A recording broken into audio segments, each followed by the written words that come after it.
The release of Animal Crossing New Horizons has been one of Nintendo's most successful game launches for the Switch, and could be the most successful game in the history of the company. It makes perfect sense, right? I mean, you can fish for squid, and you can, go into debt? Seriously, why are people into this game?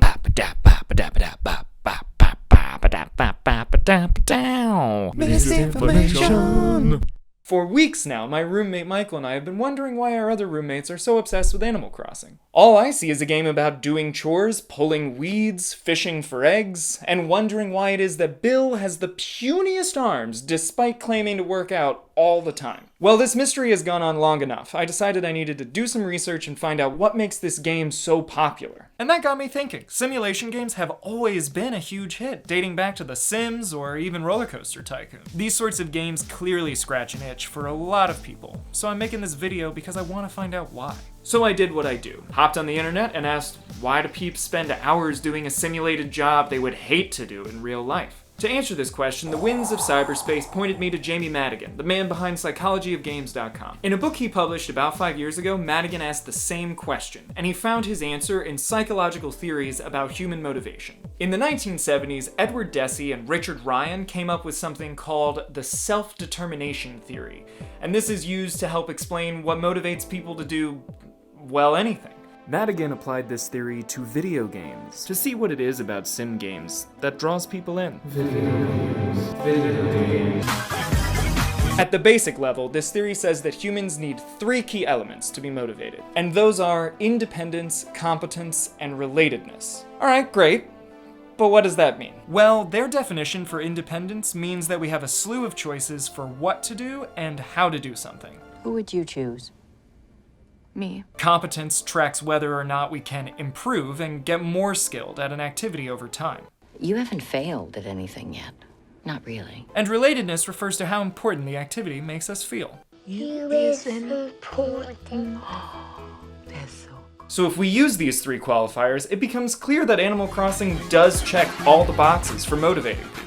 Even going back to the first Sims, you'll find the same thing. A game like The Sims satisfies your desire for independence by giving you almost complete autonomy. Not only in the gameplay, but also with the entire system. Animal Crossing does this too. You get to build and design your house, change, spruce up your island, and customize your avatar. The game also gives you that sense of competence. You can improve and learn how to get what you want faster. For example, you can invest in turnips, maybe you'll turn a profit, or you can reset the calendar days to see what happens in the future, if you want to cheat, of course. And Animal Crossing meets the 3rd criteria to motivate people as well. It makes you feel important. You can relate to that satisfying feeling of building a house or winning a tourney. If you break it down like this, it makes a lot of sense why people would want to play the game. But why are these elements so motivating? Why do we need this? What's at the core of obsessing over turnip prices or building a Sims version of everyone you know? You don't know me.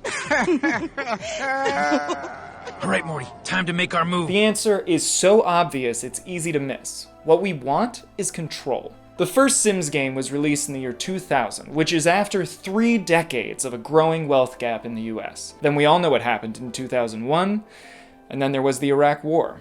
American and coalition forces are in the early stages of military operations to disarm Iraq, to free its people, and to defend the world from grave danger.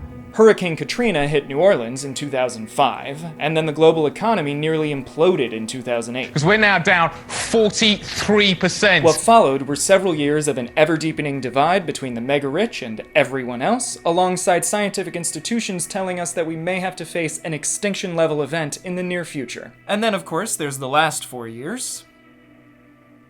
And now there's a global pandemic. To sum it all up in a phrase, the world feels out of control. It only makes sense that we would be attracted to a game that gives us a feeling of stability and allows us to affect change in a way that would not be possible for most of us today. You now have full control again, Gray. And that's the info about that.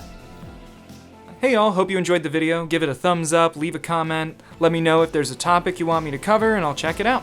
See you next time. Video games, video games. Video games.